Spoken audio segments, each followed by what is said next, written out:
akkasii geggeessuun barbaachise. Mirga guutuu qaba Jawaar Itoophiyaa bulchuudhaaf. Sababiin isaa innis Itoophiyaadha.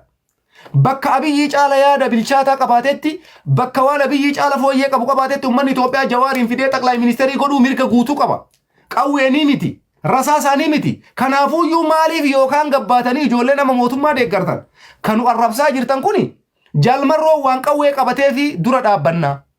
Jalmarroo fi zammanaa kaasee qawweedhaan waan taggalanii fi kanaaf isaan jibbinaa jechaa turtan. Jawaar ammoo qawweenii miti. Yaadaan mormaa jira. Uummata Itoophiyaasiif ka barbaachisu kanaa jechaa jira. An qawwee qabadhee Abiyyiin falmuu jechaa jira. Eeshi maaliif Jawaar Mohammed kuni akka inni xaqlaa ministeerii Itoophiyaa ta'uu hin barbaannesi? Maal Abiyyi Ahmed nama farramee mallatteessee ilaa zalaalamii Itoophiyaan teeti jedhee isaa kennee jira? No.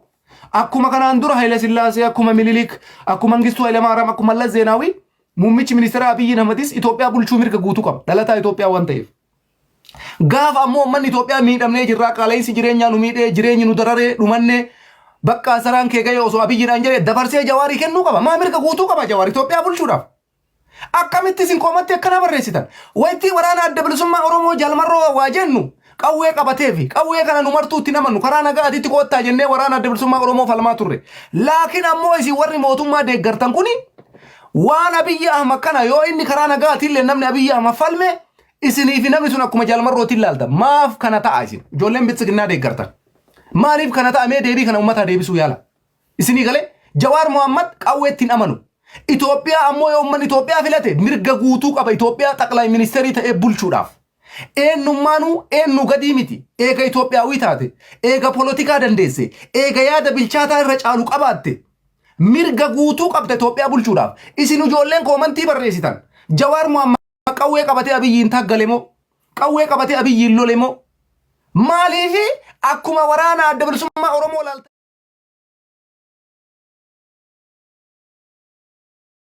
Abiyyi Ahmed aango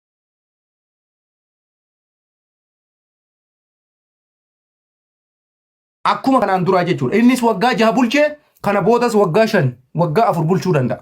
Laakiin ammoo Jawaar Mohammed karaa nagaatiin filannoo nagaa biyya san keessa yoo jiraate mootummaan kun karaa nagaatiin deebi'ee karaa nagaatiin yoo wanni jedhu taate biyya san bulchuu mirga guutuu qaba.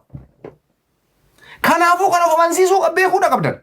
Yoo akkam isin jettan kanat ta'e namoonni akka naannoo tokkootitti mootummaan kun kenna ganda kenna keessaa ba'e naannoo kenna keessaa dhufee yoo taate ijoolleen dhayitee har'a daangaa naannoo Amaaraa keessatti aarsaa kafalaa jirtu ijoollee ganda takkaa qofaa miti. Ijoolleen asiin hadha dhayitee Sumaalee keessatti seera kabachiisaa jirtu ijoollee ganda takkaatii miti. Ijoolleen asiin daangaa Suudaaniititti dhayiteetiin Matammaa Gondar Gojjam keessa dhumaa jirtu ijoollee ganda takkaatii miti. Uummata Itoophiyaa keessaa ba'eedha. Guutuu Itoophiyaa keessaa warra ba'eedha. Ka Wallagga keessaa ba'e, ka Harargee keessaa ba'e, ka Baalee keessaa ba'e, kan Arsii keessaa ba'e. Kutaa biyyattii hunda keessaa ijoollee baatetu daangaa xarafa biyya hundaatitti aarsaa kafalaa jira. Itoophiyaan akka hin diigamne. Itoophiyaa baraarra jettee lubbuu isii kennaa jirti malee ijoollee ganda takkaatii miti jechuu barbaadeeti. Kanaafuu akka gandaatitti koomantiin barraa'u. Akka ganda tokkootitti koomantiin deemu dhaabbachuu qaba. Waan mataa keessan aarsaa kafalchiisuudha kun. Akka gandaatitti miti xaqlaa ministeera Abiyyi Ahmed akka dhufee aangoo qabate. Ganda tokkoo miti ka wayyaanee injifatee Abiyyitti aangoo kenne. Akka uummata Oromoo waliigalaatitti tokkummaadhaan qabsoofne Abiyyi Ahmed bakka san kenne. Namni yaadaan Abiyyi caala yaada bilchaataa dhiyeessu yoo jiraate Oromoo keessa mirga guutuu qaba Itoophiyaa bulchuudhaaf. Dandeettii qabaate ummanni Itoophiyaa fudhate ummanni Itoophiyaa jaalate taanaan mirga guutuu qaba. Laakiin ammoo isin hakka waan har'a daangaa Sumaaleetitti ka du'aa jiru ijoollee maganda tokko. Asiin daangaa naannoo Amaaraa keessatti ka du'aa jiru ijoollee maganda tokko. Asiin ammoo daangaa Keeniyaatitti ka du'aa jiru ijoollee maganda tokko. Wallaggaan asiin Oromiyaa kutaa hunda keessatti warri aarsaa kafalaa jiru ijoollee maganda tokkooti. Abiyyi Ahmed nutu achi kaayate nurraan tuqinaa waan jechaa jirtan fakkaata. No habiibi. Waliin taaggalle waliin gabroone, waliin qabsoofne, waliin miidhamne, waliin miidhamaa jirraalle. Yoo beekumsan qabaanne an sitti maa dhagaye. Akka nama dhuunfaa tokkootitti Abiyyi deeggaruu mirga guutuu qabda.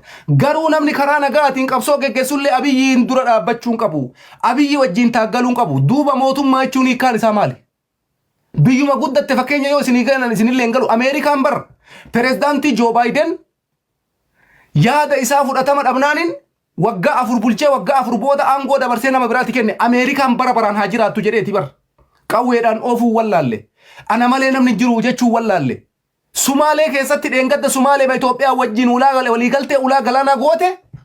Pirezidaantiin mootummaa Itoophiyaa wajjin waliigaltee ulaa galaanaa godhe hinjifatame nama birii aangoo dabarsee bar Sumaaleen haa bara baraan jiraattu jedheeti bar Itoophiyaanoo maaliif akkas hin taane dirqama muummicha ministeeraa qofa achitti rakkinni yoo jiraate ummanni yoo waan kanarra miidhaa qabaate qaala'iinsi jireenyaa lolli biyyattuu guutuu yoo wal ga'e Jawaar gara nagaatii yaadaan qabsoo geggeessee aangoo qabachuu hin danda'u.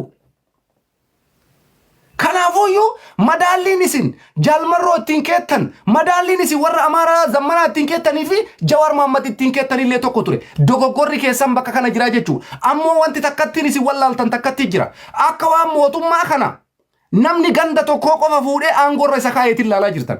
Akka waan ammoo ijoolleen maan ganda tokko qofa faannoo wajjin lolaa jirtu. Akka waan ijoolleen maan ganda tokko qofa asiin Sumaalee dhayitee Sumaalee keessan nagaa kabachiisaa jirtu. Akka waan ijoolleen maan ganda tokko qofa Wallagga keessattis waraana adda bilisummaa Oromoo wajjin qabsoo geggeessaa jirtu. Kuni dogoggora guddaadha. Hubannoo siyaasaa dhabuu keessanii. Wal gorfachuun bareeda. Gabrummaa har'a jirrullee milishaan har'a takkamatti wajjin nu dhiitaa jira bar qaala'iinsi jireenyaa walumaan nutti qaala'ee bar Arsittis yoo jette Baalettis yoo jette Harargeettis yoo jette Jimmattis yoo jette wanti mootummaan kun qophatti ganda tokko godhe hin jiru. Qaala'iinsi jireenyaa Jimmatti jiru Arsiillee akkasuma jira Harargeellee akkasuma jira Shawaa Kaabaallee akkasuma jira dachii Oromoo hunda akkasuma jira akka nama tokkootitti hin fudhatina. Jawaar ammoo poolotikaadha yaadaadhaan Abiyyi mormee aangoo qabachuu mirga guutuu qaba. Isii tana of amansiisa. Yoo kana of amansiisuu baattan isin rakkinni keessan rakkina biraati. Siyaasa osoo hin taane akka waan namni naannoo keessanii tokko dhufe wayii ufii keessanii achi kaa'attaniitiin ilaaltan dogoggora. Namni kamuyyuu akka kutaa takkaatitti namni nama muuduu danda'u hin jiru. Silaa bara Oromiyaan qaata battanti. Akkamis yaaddan kana osoo ta'e Itoophiyaa miti Oromiyaanuu qaata diigamti. Namni kamuu nama kutaa kiyyaa qofa ta'uu qaba. Hogganaan kutaa kiyyaa dhufe nama kutaa kiyyaa hin tuqini. Hogganaan kun ganda banaa ga'e ganda kiyya hin tuqini. Osoo waan akkasii ta'e har'a baru ijoolleen raayyaatti isa biyyaa dhayitee qabsooftu silaa nama ganda tokko qofa ture. No, Itoophiyaa akka waliigalaatitti katiisaa jiru uummata Itoophiyaa waliigalaati. Jawaar Mohammed ammoo uummata Itoophiyaa keessaa lakkoofsa tokkorra waan jiruuf nama poolitikanyaa uummata beheer beerasabii bira dhageettii qabu waan ta'eef biyya san bulchuu mirga guutuu qaba. Gahee itti qabaannaan dandeettii itti qabaannaan uummanni Itoophiyaa nuu taate jennaan mirga guutuu qaba. Qawwee qabateetii miti beeka.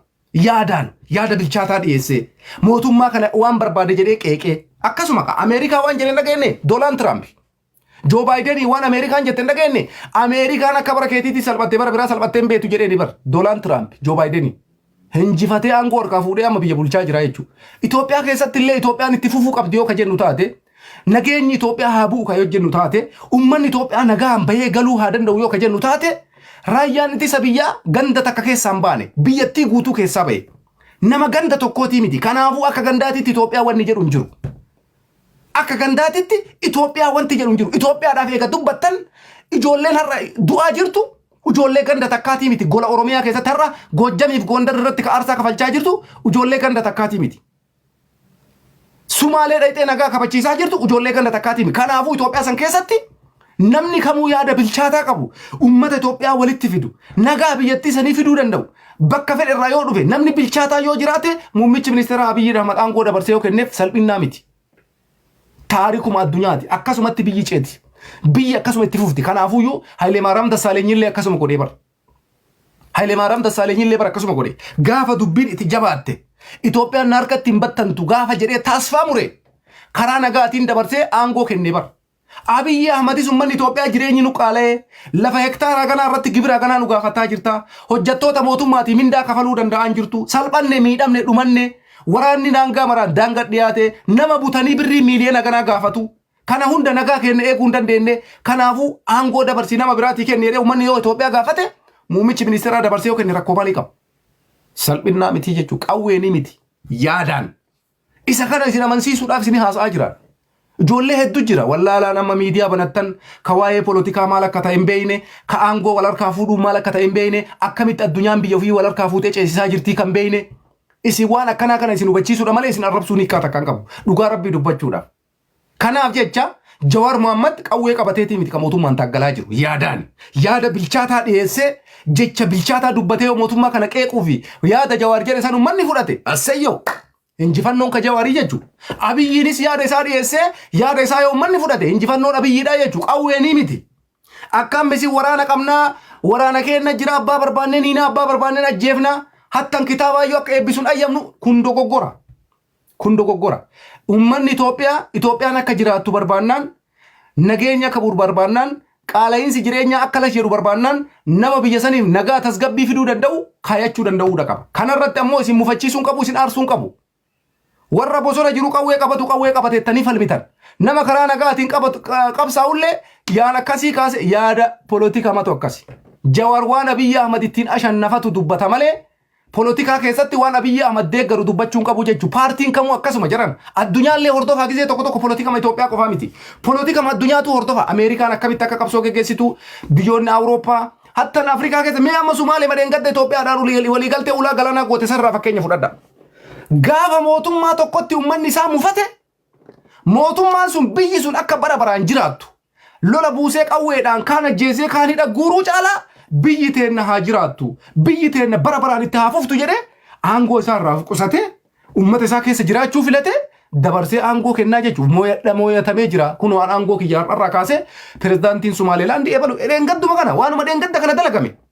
Isin ammoo akka waan Itoophiyaa nam tokko mallatteessitanii kennitaniitti dubbatan. Sanumaanuu yoo rakkoon jiru maali? Akka waan namni ganda tokko Abiyyi fuudhee aangoo irra kaa'eetitti gadi yaatanii komantii barreessitan. Isii tana qofatu qirna jedhe rakkoo ganda keessan keessa jiru kama waliin beeynu qaala'insa jireenyaa ganda keessan keessa kama jiru waliin beeynu laakiin isin ammoo wanni isin mul'ate takkattiin nama ganda keessanii ta'uudhaaf komantiin isin barreessitan isinirraallee deemuu fokkataadhaallee waan ummata kanallee madaaluu miti. Waan gootan keessatti maannuun jedhanillee laala. Gulan ammoo mootummaan kun turiidhaaf inuma kufamaa kanan beeytanii isinillee. Abiyyiin Ahmad dhugaa isinitti hima waggaa 20 yoo bulche achi taa'uu hin danda'u laa zalaalam. Kuni faaktiidha waan isin beekuu qabdanidha. Garuu hawaasa kana biratti akkamitti ummanni nu laala waan jedhu yaaduu qabdan jechuudha. Nuti ummata Oromoo eega taane tokko biliis. Tokkummaa keenya jabeessuu qabna. Paartilee siyaasaa warroonni hayyoonni siyaasaa waan barbaadan walaaf falman. Abbaan danda'ee falmee nama san injifachuu danda'e haa injifatu. Laakiin akkuma isin argaa jirtan Itoophiyaa keessa ta'anii filannoo geggeessuun hin jiru. Jawaar ammoo Abiyyi Ahmad falmaa jiru yaadaani malee qawweeni miti. Isii kanaaf akkasitti hubadhaa duula geggeessaa jirtan arraba geggeessaa jirtan waan hin taane hojjechaa jirtan gulana seenaan isin gaafata. Seenaa gurraacha ofirratti hin galmeessina. Seenaa xurii ofirratti hin galmeessina. Wallaahi billaahi isii kakadha. Homa fedhellee yoo ta'e mootummaan abbaa irree guyyaa tokko numa kufa. Gaafa san ammoo isatu baqata malee ummanni isa wajjin hin baqatu beeka. Isatu biyya gadhiisee deema malee ummanni isa wajjin hin deemu. Nuti ummanni waliin jirra. Kutaa feetee dhaladhu ganda feetee dhaladhu nuti ummanni waliin jirra. Hoggansuma aangoo irra jirutu gaafa itti toluu dhabe ka'ee akkuma amma pirezidaantii biyya Raasiyaa ka'ee biyyarraa baya malee ummanni bakkuma jirutti hafa. Hoggansi mootummaa keessaa yoo baqate nama muraasa bara. Yoo carraa argatee baqate yoo lolaan waraanni kun injifate yoo mootummaan ce'umsaa ta'uu baate fakkeenyaaf. Yoo mootummaan ce'umsaa kaayamuu baatee muummichi ministeeraa akka sadhumaatiitti deema jedhe namni baqatu nama muraasa. Ajajaa humna raayyaa ittisa biyyaa warra humna qilleensaa pirezidaantii naannoo Oromiyaa akkasuma xaqlaay ministeerii namoonni kun biyya gadhiisanii baqachuun isaanii dirqama. Yoo qawweedhaan xilaanni badhee warri amma taaggalu kun qawweedhaan injifate maaliif jennaan qawweedhaan gaafa si injifatan jarri kun carraa siin kennan waan ta'eef. Yoo ammoo akkuma kanaan duraatitti nageenni haa bu'u ani kana booda ummata kiyya kanarra waan hin jedhu ummanni abbaa barbaade bakka haa buufatu jedhee shigiggiriin akka dheengadda wayyaanee sun godhame namni kamuu taasfaa argata biyya keessa jiraachuudhaaf akkuma Hayilee Maariyaam Dassaaleenyi kana bakka san ta'uu baatetti fakkeenyuma addunyaa kana laala amma Suuriyaa yoo laaltan namni keenya gariin fakkeenya yoo isinii godhan isinii gala Abiyyi illee yeroo tokko mammaayisuma isinitti mammaakami tarattarati oduu durii fa'aa isinitti hima anis isinitti hima dhageeffadha Suuriyaa keessatti wanti ta'e yeroo Bashaar al-Asad biyyarraa baqatu jeneraalonni isaa isa wajjin turan guutuu wajjin bayan hedduun isaanii qabamanii ajjeefaman. Ka Itoophiyaallee hiikkaa biraan qabu jechuudha. Yoo aangoodhaan xilaanni dhufee ka injifatu taate muummichi ministeeraa Fiild Maarshaal Biraanuu Juulaa pirezidaantii naannoo Oromiyaa Shimallis Abdiisaa kantiibaa magaalaa Adaanaa Finfinnee namoonni kun biyya gadhiisanii bahu. Hawaasni kun ammoo gara baqattan hin qabdanis. Mallaqas hin qabdan birri ittiin baqattanis hin qabdan. Isin carraan keessan ummata keessa waan ta'eef ummata keessaniin alatti garri deemtan hin jiru waan ta'eef waan ummanni ta'e taatu jechuudha. Kanaafuu nuti warra siyaasaa wal falmu warra siyaasaa wal dura dhaabbatu irratti duulu osoo hin taane yaada ebaluuti moo yaada ebaluutu irra bilchaataadha. Akkasii yaaduu qabna dhugaa isinitti himaan. Maaliif jennaan mootummaa amma aangoo irra jiru ganda tokkoo miti jechuudha ka aangootti fide. Ummata Oromoo akkamitti isinitti himna isin? Kanan amantan moo amantan? Abiyyi Ahmad fuudhee ka aangoo irra ka'e ummata ganda tokkooti mi'a ummata Oromoo waliigalaattuu qabsaa'e. Oromoo walii galaattuu aarsaa kafalee wayyaanee kanarraa qabee jechuudha. Isin har'a ammoo akka waan kophaa nam tokko fuudhee achi kaayeetitti warri fakkeenya gootanii koomantiin taane barreessitan isin dhaabbadhaa uf laala. Ana dhiisa ani waanuma fedhe haa jedhu badallee haa ta'u garuu waanummaan isin godhaa jirtan laala. Abiyyi isintu achi kaaye. Isintu kophaa keessa wayyaanee injifate. Har'a ammoo kophaa kalolaa jiru isini. Daangaa hundarratti kophaa keessan du'aa jirtanii? No. Ummata Oromoo hundatu wajjin aarsaa kafale. Har'allee ijoollee Oromoo hundatu bakka marra du'aa jira. Bilisummaa waliin dhabne. Gabrummaallee waliin qabna. Bilisoomnullee waliin bilisoomna. Nuti tokko Oromoon tokko. Kanaafuu waan furmaataa irratti haasa'a. Wal arrabsuu dhiisa. Hayyuu Oromooti duuluu dhiisa. Bu'aa takkallee hin qabu. Osoo mafeetanillee gootani. Mootummaan kuni akkam isin miidiyaa irraa wal arrabsitan kanaa miti. Akka isin walitti duultan kanaa miti. Wallaahi isinitti hima. Yoo waan feete goote jechuudha ati akka feetetti waan feete barreessi koomantee barbaadde barreessi. Mootummaan kun gaafa itti jabaattee dubbiin humna isaatii ol ta'e carraa biraan qabu biyya gadhiisee ni deema maal jetta. Gaafa sana ammoo maal taatame ati? Maal taata? Dogoggoraa jechuudha. Uummata keenya wajjin haa jiraan. Hawaasa keenya keessa haa jiraan. Hoggansi Oromoo qawwee wal mormu hin falmina. Hunduu karaa nagaati koottaa jennee isin wajjin falmaa jirra. Laakiin ammoo nama karaa nagaatiin dubbatullee maa dubbattee jecha akkasii maa afaaniin si ba'een kun an akka nama tokkooti dogoggora irraa of sirreessa. Waan kanarraa of duuba deebi'a baradha. Mootummaa wajjin qabsoofnee aangorra kenne yoo dogoggora qabaatellee waliin gallee tokkummaadhaan aangoo dabarsii nama birii kenne jennee gaafachuu qabna. Ka aangorra kennes yoo nu miidhe kanallee qabsoodhaan aangorraa kaafna. Kanaafuu akkasitti deemuu qabna malee dirqama bakka akkasitti maraachuun gaarii miti. An dhugaa rabbiititti dhugarraan dabu abbaan feete waan feete jedhi. An deeggaraa nama tokkooti miti kaleessallee sitti himaa. Ijoolleen baay'een akka ani paartii bilchiginnaa ta'eetiin na duulaa turan. Ati piippiidha. Ati abaa'oo gante. Ati akkas taate no. An Abiyyi Ahmed waan inni uummata Oromootii bu'aa buuse irratti sappoortii ni godha. Har'allee taanaan jechuudha. Garuu waan inni dalagu irratti ammas taanaan dhugaa jirtutti himuuf duuban deemu.